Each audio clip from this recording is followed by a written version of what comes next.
You are Locked On Wolverines, your daily podcast on the Michigan Wolverines, part of the Locked On Podcast Network. Happy Tuesday. We are coming to you live from Paradise Valley, Arizona, outskirts of Phoenix, Scottsdale, Arizona area. Locked On Wolverines podcast, part of the Locked On Podcast Network, where it is your team every day. I am your man on the ground, Isaiah Hull, publisher of Wolverines Wire through USA Today Sports Media Group. We are back after yesterday's Best of Locked On episode, which is kind of our Christmas Day scenario. But we are here in Phoenix with the team, not really with the team, but, covering the team at the beautiful JW Camelback Marriott. They are not here. We, the media, are. The team arrived yesterday at 6:20 p.m. We were there to greet them and to hear from Jim Harbaugh. Today we had media availability with both the TCU defensive players and the Michigan offensive players. We got to see 15 minutes worth of practice today. So there's a lot to kind of glean from what we have seen so far. But let's go ahead and start with what I kind of gather from TCU. It was kind of interesting talking to their defensive players. Now, obviously, you're not going to approach a game, especially a college football playoff, of we're lucky to be here, we're happy to be here, we're about to get our faces smashed in. Of course, you don't expect them to have that mentality. But I still find it really interesting, just kind of the way that the TCU defensive players talked about Michigan. And we've been hearing a lot of weird things throughout the last couple of weeks, from Sonny Dykes saying, stop the run game, you stop their offense, as if he never saw the Ohio State game, that their team's speed, when they arrived on the 24th, he said that he feels like both teams are going to be physical, but TCU's team speed's probably going to make the difference, as if Michigan doesn't also have superior team speed. It's one of the ways that Michigan has changed drastically in the last couple of years, and that's why they've been able to contend that much more with the Ohio States of the world. So lots of weird things like that. So I asked Joe Gillespie, for instance, their defensive coordinator, how much do you change things? You have a month, right, essentially between the Big 12 championship game and the college football playoff from the 3rd of December until the 31st. You have almost a full month. And considering that the 3-3-5 stack isn't exactly something that you want to necessarily run to try to stop the run if you're going up against a physical team that predicates itself on being able to, smash, as Michigan likes to call it, or run the ball down your throat. I'm like, how much do you think about changing some things, and how much does that maybe benefit you to be able to do that before you go up against a team like Michigan? And while he did say often that Michigan is Michigan, things of that nature, and gave Michigan its credit as kind of like they're not going to like what they see. We're still going to stay with our bread and butter because it's kind of what got us here, though what got them there is allowing 25 points a game. I don't know. I just have the feeling that there is some stodginess as to that. And I asked him as well. I said, how much, different offenses, but we've heard TCU players say Texas, we stopped Texas's run, and they did a really great job, 22 carries for 28 yards against a running back in Bijan Robinson who, won the Doak Walker Award and is that high level of a running back. And yet they completely shut them down. And he just said, if I was Michigan, that's the tape I would be looking at to try to figure out what we did. And it was very like, I know something that you don't know. Maybe he does. Maybe he does. But I really don't think that is a winning proposal. Now, talking to some of the defensive players, I was really impressed by Johnny Hodges. That guy as future coach in waiting. I asked him, I was like, are you planning on becoming a football coach? Because he could go in and break down J.J. McCarthy's game by game. Even when asked about Olu, he knew his backstory, knew he came from Virginia. And for a lot of you that are big Michigan fans, of course you know that. But for a player in another conference to know the nuance of Michigan's personnel, hey, that guy transferred from Virginia. And I understand they're probably watching some of what he did at Virginia as well. But it was a contrast to asking some other guys who did the typical, I asked a cornerback. I said, what receivers jump out to you from Michigan? And it's like, well, number 6, he talked at length about Cornelius Johnson, but he calls him number 6. And he says, "Oh, number 8 also is one that jumps out at me." So it was a big contrast to see some of those guys hear Johnny Hodges in particular talk about the Michigan team. It was really insightful and really good. Definitely got a really good head on his shoulders, but we'll see how much that factors in the game. But he did mention the thing about Donovan Edwards that makes him so dangerous is he's like, if you miss him, if you aren't a sure tackler and you have him in your sights, if he is in your lane and you miss him, he's gone. And there's nothing you can do about it. He is completely gone for a touchdown. So they definitely feel like they have a lot that they have to try to figure out when it comes to the Michigan offense in terms of that. But at the same time, it does seem that they seem awfully confident, which, again, they should be. But, I don't expect them to come out and say, good luck to us because Michigan's that good. But and it's very similar to the types of things that we were hearing Michigan guys saying last year. I remember Andrew Stuber kind of saying, like, oh, we've got stuff prepared for that Georgia defense. Turns out, not so much. And I think that's one of the things when you have that cross-conference play, you always feel like your conference is one of the best, whether you're the Big Ten going up against the SEC, and certainly some teams, Ohio State namely, has had success in the playoff against the SEC at times, not always, but has at times been able to do some things. Or the Big 12 certainly thinks that they can come in and push the Big Ten around, things of that nature. But we'll see. They play games for a reason. I say that just about every episode. But nonetheless, it will be exciting to watch. But I was definitely just getting the feel overall that there was some respect for Michigan, but more respect for themselves, which, again, is how it should be. But I wanted to hear a little bit more about the challenges that they're going to be facing. Maybe they were just a little down because they were being interviewed mostly by Michigan media. There was not a lot of TCU media to speak of.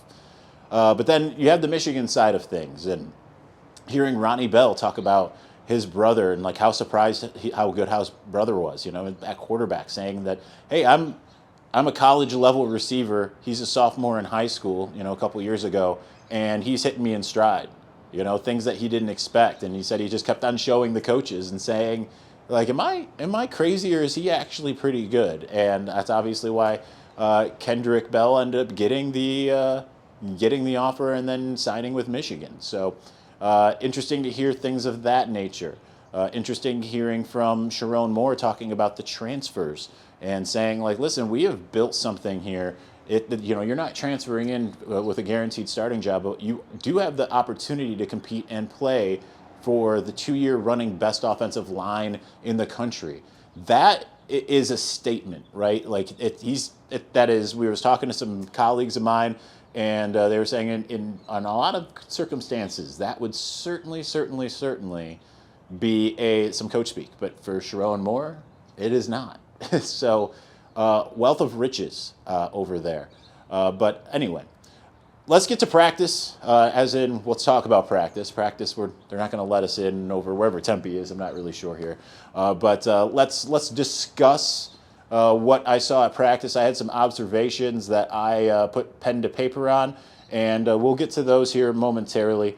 And we will discuss what Michigan is doing actually on the playing field. But before we do, listen, these days, every new potential hire can feel like a high-stakes wager for your small business. You want to be 100% certain that you have access to the best qualified candidates available. That's why you have to check out LinkedIn Jobs. LinkedIn Jobs helps find the right people for your team faster and for free. Listen, it is so easy to add a job on LinkedIn Jobs. Anyone can do it. After you have done that, you can add the purple hashtag hiring frame to your LinkedIn profile to spread the word that you're hiring. Simple tools like screening questions make it easy to focus on candidates with just the right skills and experience, so you can quickly prioritize who you would like to interview and hire. You want to find the right member for your team, just like Michigan has done, bringing in a transfer, Oluwatimi, Iabioki. You want to find that guy that's going to be a closer for you. And the best way you can do that is going through LinkedIn Jobs. That's why small businesses rate LinkedIn Jobs #1 in delivering quality hires versus leading competitors. LinkedIn Jobs helps you Forgot I can't scroll here. Find the qualified candidates you want to talk to faster. Post your job for free at linkedin.com/lockedoncollege. That's linkedin.com/lockedoncollege to post your job for free. Terms and conditions do apply. All right, I don't have my computer here. I have a computer, but not the normal one, so we're going to look at my phone. I'm standing on the back patio of my room here. This is the view if you're watching. If you're listening, then just imagine it, but we got Camelback Mountain in the background. We've got all kinds of cacti and everything. I'm standing on gravel. You can't see that. But nonetheless, it is a very beautiful. It's overcast now. It was nice and sunny all day. But the rain is coming if you're coming down to Phoenix for the college football playoff semifinal at the Vrbo Fiesta Bowl. All right, so let's get into some practice things. There were certainly a couple things I was able to take away. I have them all written down here. I wrote them down during practice. I wrote an article all kind of based off of it. So let's get with the players that weren't in the traditional regalia, the ones that weren't in the...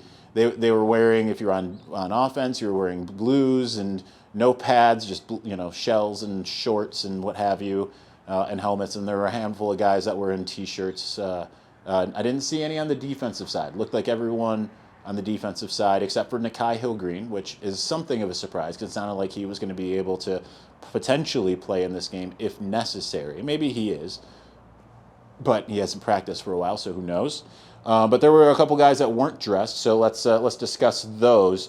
Andrell Anthony and Amarian Walker as far as wide receivers. Actually, let's add A.J. Henning to that. So A.J. Henning was in a T-shirt and shorts, as was Andrell Anthony and Amarian Walker. So that Andrell being out could certainly be if he is indeed out, and we'll be at practice on Thursday and see if maybe he is returned, but that could be a potential blow to the special teams. Certainly they have other players. Ronnie Bell obviously did a great job filling in, particularly in the Illinois game.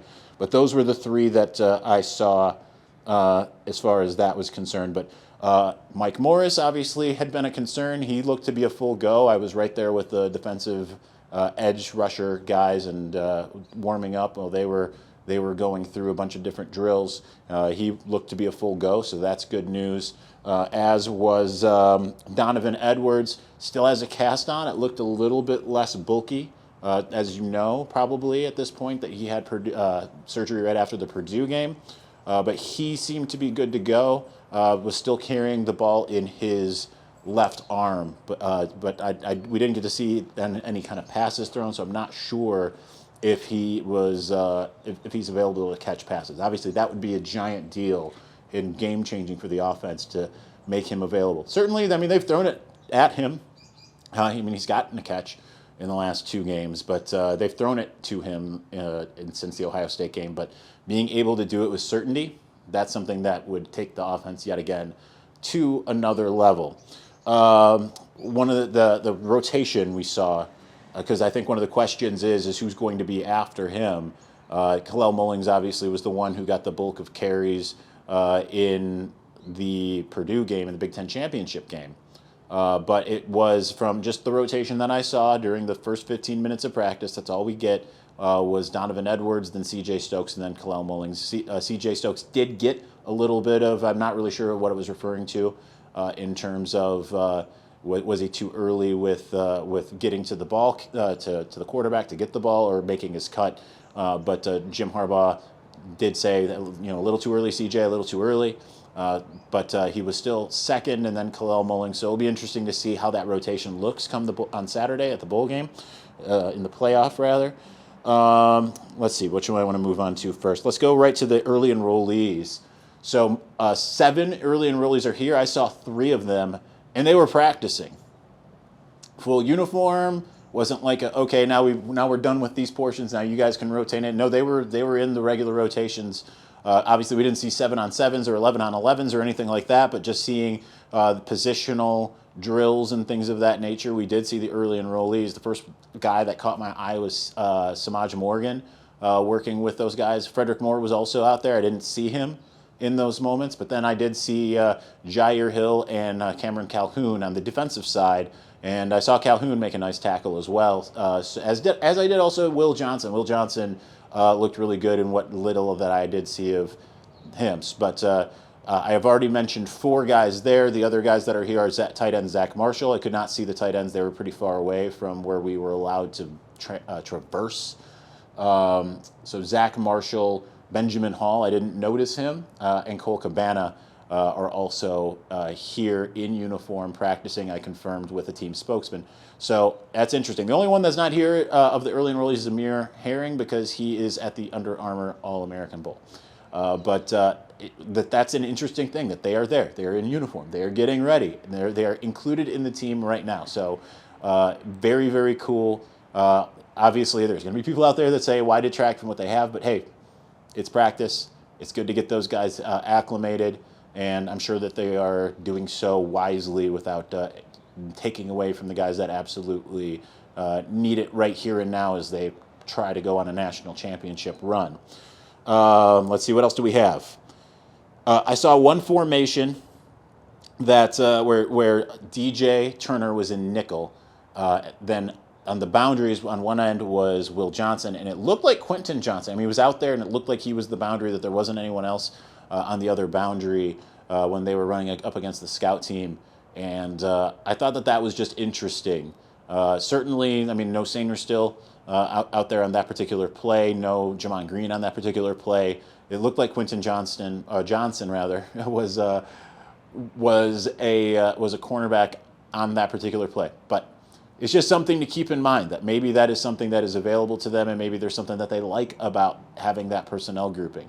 But not too long after, there was a situation, I didn't see what kind of prompted it, but Steve Clinkscale got real fired up, and so many expletives being hurled. Just say earmuffs and we can all cover our ears. But he was absolutely going nuts. But then on the very next play, he did exactly what was wanted. DJ Turner went up and got an interception, and he said, that is what we are looking about. That's what it's supposed to look like. Expletive deleted. So definitely, he's always talked about, coach them hard but love them hard. That is certainly what we saw in person. There was no the media's here, I've got to put on a smiley face. He was full bore, full tilt. It was pretty interesting to see. But then they also ran another play that I thought was just really interesting.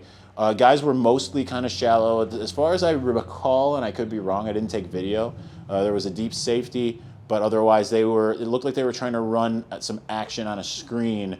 There wasn't necessarily like an offensive play that they were running against this that I saw, or maybe there was and I just wasn't looking at it. I was too focused on what I was looking at. But it was an interesting zone concept where everyone kind of switched from what you would have expected.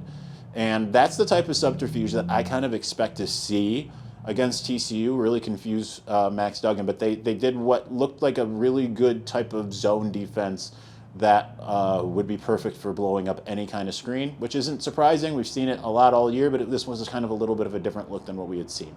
Can't describe it to you more than that. It'll happen in a flash. It was kind of more, this is the general thing I am looking at. Let's take a picture if I can, and of an individual player, and then write down my notes. But anyway, I think that is everything I have from that. You can check out more on my write-up at Wolverines Wire. You can check out photos on Wolverines Wire. It's all up there now. I don't know why I'm putting this away, because I need it still. Anyway, let us continue on, and we will continue talking about the challenge of the college football playoff here in Arizona. Basically, just will give you my final thoughts here in just a moment. But before we do that, you're hanging out with some friends and putting back a few drinks. A few becomes too many. As the evening comes to an end and people start to head out, you think of calling for a ride. You know what? Nah, you live nearby. You can make it home okay. It's no big deal. What are the odds that you get pulled over anyway? And even so, what's the worst that can happen? Your insurance goes up, you lose your license, you lose your job, you total your car, you kill someone? Everyone knows about the risks of driving drunk. The results are tragic and often deadly. However, that still doesn't stop everyone from getting behind the wheel while under the influence. That's why police officers are out right now looking for impaired drivers on our roads to save lives. So if you think you're okay to drive after a few drinks, think again. Play it safe and plan ahead to get a ride. It only takes one mistake to change your life or someone else's forever. Drive sober or get pulled over. All right, let's finish up here. We'll give you my thoughts of kind of what has transpired so far here in the last 24 plus hours. I've been here since 11 o'clock yesterday morning, local time. Michigan arrived at 6. Okay, number one, obvious thing is this is really beautiful here, more so than I expected. I think we're all absolutely blown away just by how great this bowl game has already turned out to be. Not a lot of activities, if there are, for the team. We are not involved, but I've been told that this has been kind of a normal thing for this bowl game, that they aren't really, this isn't the type where, you go to the Peach Bowl and, you're going to, go with the team as they go to the arcade and do go-karts. You're going with them to the College Football Hall of Fame, rather, going with them all kinds of different places. They don't have all that here. It's kind of like the Orange Bowl, but even less. However, for Michigan, they seem to really like that. And that was one of the things that some of the players had talked about is, for the guys who are, aren't the normal travel guys, they're able to go out and do activities, but we are all locked in. We are all very much trying to do whatever we can to beat TCU. We are hyper-focused. We are not doing anything as far as activities. So there's no activities that I've seen on the schedule because the media schedule doesn't have the full team schedule, but they are super, super locked in. And it certainly seems like it. Now, for the Michigan's attitude versus TCU's attitude from the offense and, for the Wolverines and defense for the Horned Frogs, I mean, they're both talking as you would expect. TCU's obviously getting a lot of questions about Michigan. And they're saying, hey, we belong. The moment's not too big for us. We can do it. Michigan's saying, like, well, that's kind of what we thought last year. And then turns out there's a lot of distractions and things that you kind of don't recognize. And that's the place where Michigan says, we kind of know what this is, and we've prepared, the whole year is not about beating Ohio State, beating Michigan State, or beating Penn State, winning the Big Ten. The whole year comes down to winning 2 more games from this point. So that is awesome that is their mentality. That's everything that you want. They seem laser focused on that. I think it's really awesome that those early enrollees are getting to partake. Maybe there's something there, right? Maybe someone shows you something in these bowl practices that says, I trust this guy enough to put him out here, probably special teams type scenario. But if you look at, say, if, a guy like Jair Hill, and maybe he can go out there and do something on special teams, right? Maybe you find out that you've got a, remember in 2019, spring ball, they were all hyped up about Eric All and Mike Sainristil. Maybe one of those guys has that capabilities, and you just feel like we have one play that we can run for them, and we can get them involved enough to where we feel comfortable putting them out there. Maybe that's the case, especially with some of those wide receiver injuries that they have. So it will be interesting to see if that pays any dividends. But what I'm looking forward to just seeing how the rest of the week plays out. Obviously, the practice on Thursday is a crucial scenario. I want to see how that goes from what we're able to witness, see if some of those guys are back in uniform. But I like Michigan's mentality. I like TCU's mentality. They aren't scared. They aren't backing down. But I did speak with one prominent reporter that pretty much everyone that would watch or listen to this knows about, and they kind of agree with the field assessment that they just can't see TCU hanging with Michigan. I don't know that they can either. I've talked to some colleagues that feel like it's going to be a game well into the fourth quarter, but they're still Michigan will still pull it out. I'm leaning towards this looking like the Ohio State game in a lot of ways, where maybe it's close for a half. Michigan relies on its talent and it's able to get some things done. But then again, TCU seems awfully confident on the defensive side, starting with Joe Gillespie on down. It will be interesting to see what their offensive side says about their battle with Michigan, what they see from the Michigan defense. We'll know more about that on Wednesday, which is what we will be talking about on Wednesday's episode of Locked On Wolverines. But that's going to do it for us today. Thank you for watching and thank you for listening, however you have caught this podcast. But we will talk to you again on Wednesday as we break down a bit from that press conference. Talk to you again soon. Peace.